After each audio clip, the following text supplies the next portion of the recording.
artist, a music artist, or athlete. I'm looking for those moments where they're just so in the zone that nothing else around them matters. So when you see those types of pictures, it's like not only were they in the moment of the song, but it's like for me, it's what is going through their head at the time of me taking this picture, even though they was feeling it. So like a lot of my shots, if you see them, they look deep. They're deep for me anyway. So I like going for those deep, in thought looking shots. Like he must have been serious about what the fuck he was saying. Now I feel it though. I feel it like some of my shots be so deep. I don't know what the fuck I be saying. When you be taking mine, I'll be like, I don't know. But so like coming up though, is there any photographer that you watch, or is this all something that you just learned on go? Pretty much just learning on the go. So one of the things I think it's great to have people that you watch or I guess mentor, but also I think it's really important that you find your own style. Like it's good to have a mentor, but I prefer to have a mentor to, hey, can you critique this? And, can you, just little advice and things like that. But for me, it's like, I'd much rather figure it out on my own, which makes life a little harder, but it is what it is. You sound like the ODB. Old dirty bastard to your style. Like, you know what I'm saying? Like, you just want to blend them all in. No right? doubt, no doubt. I see that. Now what is it? Because you said action shots is what's catching you. Yeah. Like, I like the wedding shots. I like them though. Like when they be over there, the man grab the lady white hand and be like, like them look like what? Oh, you see little dirty ass kids. Well, they ain't dirty at the time. Nah, they still dirty. They still dirty. I'm cleaning that. What? Okay, so for me, it's like, for the wedding shots, there really isn't a story to tell. Like, you're there for a wedding. They're in love. You're catching those shots. There isn't really, there isn't a story to tell, as opposed to if you at a birthday party and you see a kid like really deep into playing, or like I said, you see an artist on stage and they like their eyes are closed and they've pretty much went somewhere else with the music, as opposed to just catching a boring kissing shot, like. Who have you captured so far? Like that you be like, every time when you go back and you doing your edit, you be like, this motherfucker right here. You know what? My camera loves. I want to make sure I say his name right. Is it YK Soup? YK Soup. Yeah. I have a lot of pictures of him. Okay. Shout out YK. Yeah, I done got pictures of Queen Key, Lil Cousin from WGCI. Well, y'all know I'm boycotting them anyway. Like, So speaking of that, because see, what people don't know is, like, we got to get to it, or some people may do know, you don't just be behind the camera, you also a radio personality as well. Yeah. 1/3 of the Dream Team. Yeah. Part of Alpha Bar, Shenanigans Radio right here, all type of stuff. Yeah. Right? Why you feel like you boycott GCI right now? I don't like that they have Angela Yee. They had Kiki there for a while. If y'all don't know, that's a fluffy and fine friend. And when I was going to, a school here in Chicago, she came in and talked to us about, all the stuff that she'd been through to get to where she was. I just looked around the room. All of us did that.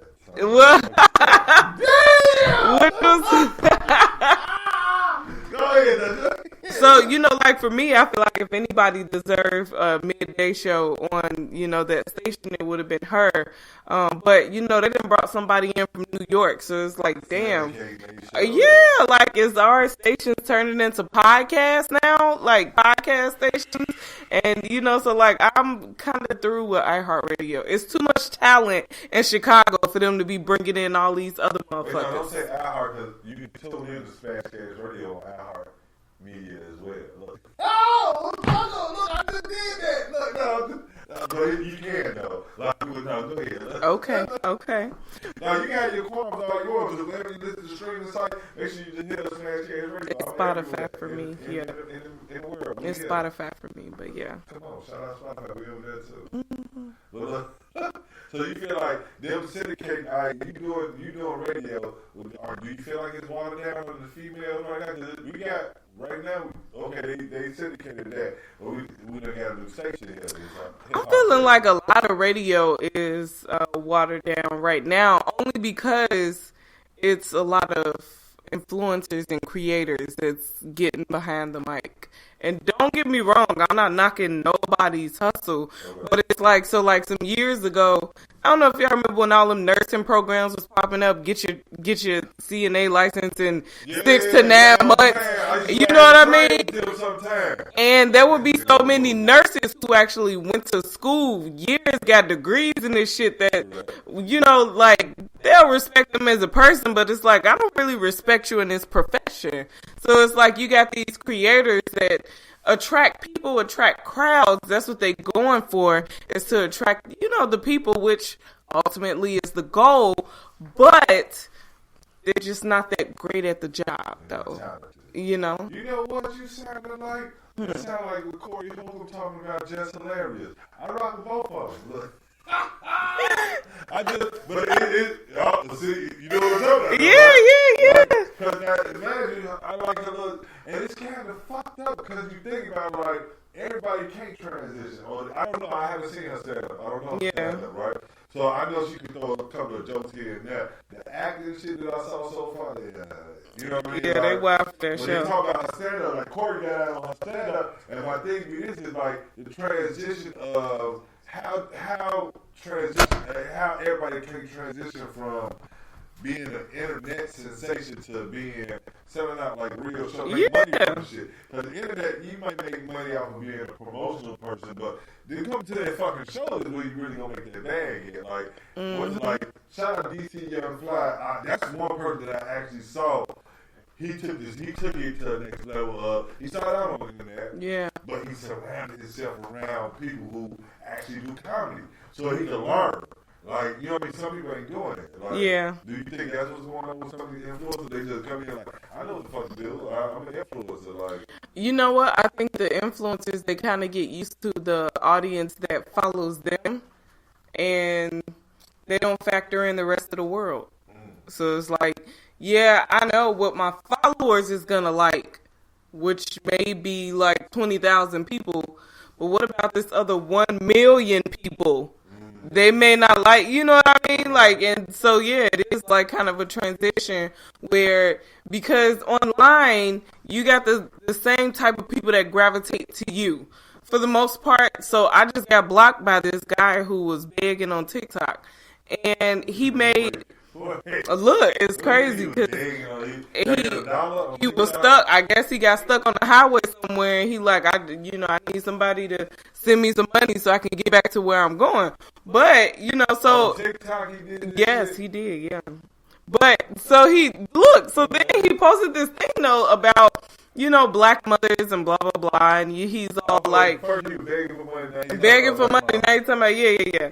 So then he's. But then he's like talking like black mothers that abuse the children. Can we talk about this? Blah blah blah. And I'm like, yeah, people do talk about it, but those people are often met with hostility, whatever the case.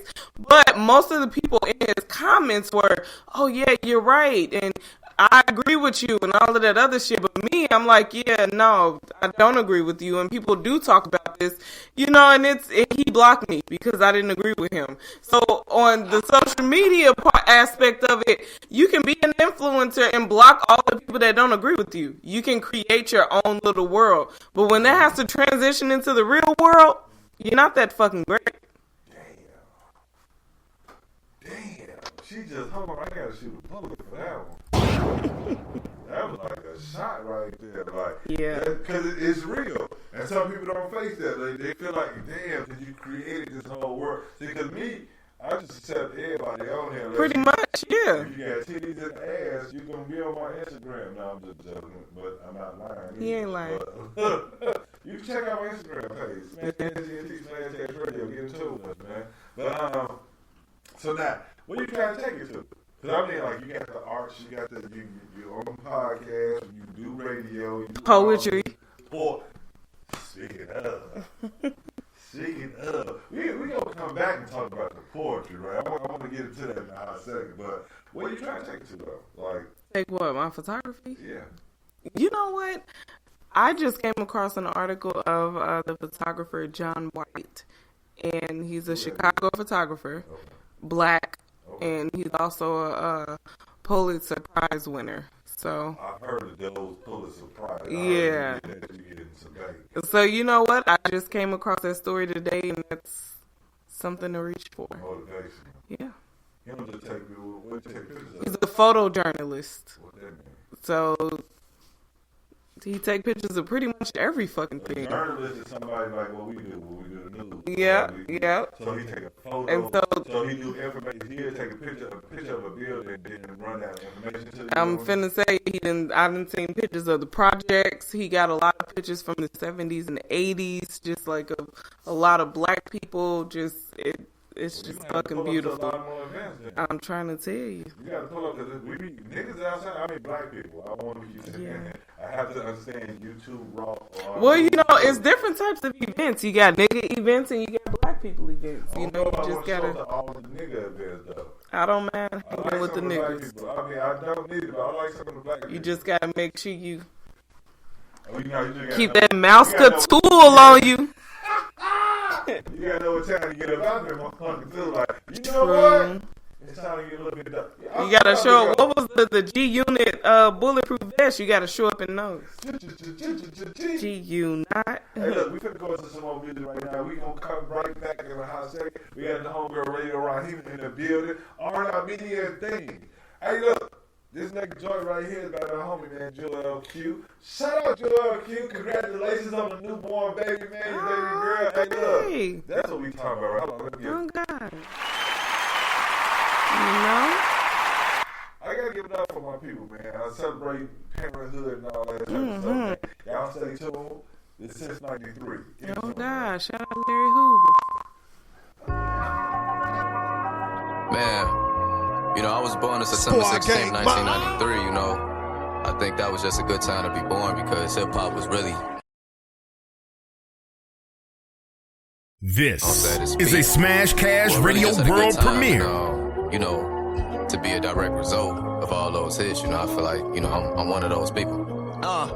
1,000-mile journey, I'm probably an inch away from it. Now these people act like they love me, but they don't say nothing. Now these niggas calling, trying to check in. But you know placing bets when it's too late is not the best win. They trying to play friend duel, but nigga, the eyes low. Cool neck pink, but pockets greater than Cosmo. Jerry Lorenzo, this that fear of the God flow. And you ain't gotta believe in me, nigga, cause I know it's all for the taking. Don't do the pork, but still I bring on the bacon. I'm trying to show Chicago different, and I'm no longer waiting, no longer begging, no longer friendly, it's no longer in me. Especially when all these cowboys goofy and envy. No disrespect to the rapper, cause I respect what he after. Money, power, and position to financially tackle all these hurdles that they forcing us to jump through. Who really trying to win? It all depends on who it's up to. You know who.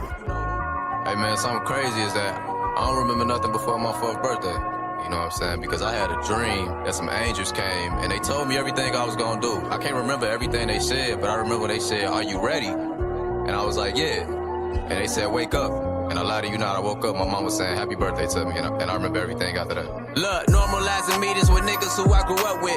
We ain't signing papers, it's blood with us, so we stuck with. At the same game, we spit at the same time. We tell her we not together, then tell her his name, man. Good days when the 20 can hold you over a minute. Couple of days pass, still you got it to spend it. Now we grown and the challenge is different. Do I wanna live regular or boss up? The balance is different. The hustle is mental, I got it cause I know what I'm bringing. Silent killer, never let nobody know what you thinking. Some niggas burnt their own bridge trying to show me a lesson. I kept it moving cause I know nobody owe me a blessing. I'm only meant to be lended, I will not ask in my hand. Gingerbread the competition, run as fast as you can. I'm coming through, I know this shit like it's the back of my hand. I can't delay what I'm doing, it's been that way since the womb, since 93. Since 93.